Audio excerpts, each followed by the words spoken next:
Constipated ka ba? Try mo to, yung cucumber juice. Talagang tasted ko na siya. Wala pa isang oras, sigurado yan. Napakagaan ng pakiramdam mo. Mayroon ako dito 2 perasong pipino. Hihiwain ko lang siya ng pa-cubes o maliliit lang, depende sa laki ng blender mo. At hiwain ko lang lahat yan at ilagay na sa blender at i-blend. Habang ginagawa ko yan mga kalasa, kung bago ka pa lang sa aking channel, welcome. At huwag kalimutan mag-subscribe at i-click ang bell button para sa mga notification. At kung dati ka pa, welcome back at i-follow mo na rin ako sa aking Facebook page Lasang Pilipina.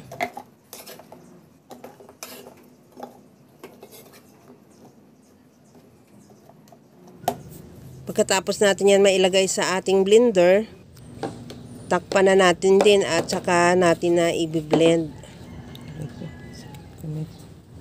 Kaya mga kalasa, alam ko kaya mo rin tong gawin. Kaya talagang malaking tulong to sa kung halimbawa constipated ka, talagang napakalaking tulong niya. Dahil talagang 1 hour lang, sigurado yan, maglalabas ka talaga ng dumi sa katawan mo. Napakagaan ng pakiramdam. At sa sobrang natural niya at saka healthy, hindi ka talaga matatakot na mayroon siyang side effect.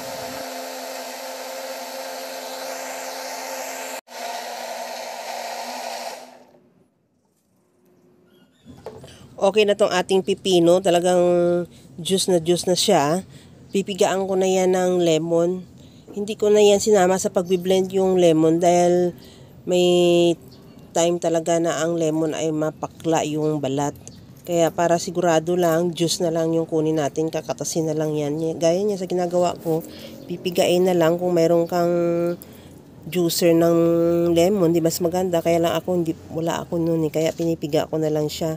Pagkatapos yan, maglagay ako din ng honey, 2 tablespoon lang. Depende sa'yo kung ayaw mo na rin naman, gusto mo talagang natural, pwede naman hindi ka na maglagay ng honey. Pero mas masarap talaga pag may honey, ang sarap niyang inumin.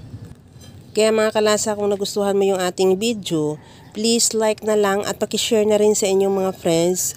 At kung bago ka pa lang sa aking channel, subscribe na at i-click mo na rin ang bell button para sa mga notification.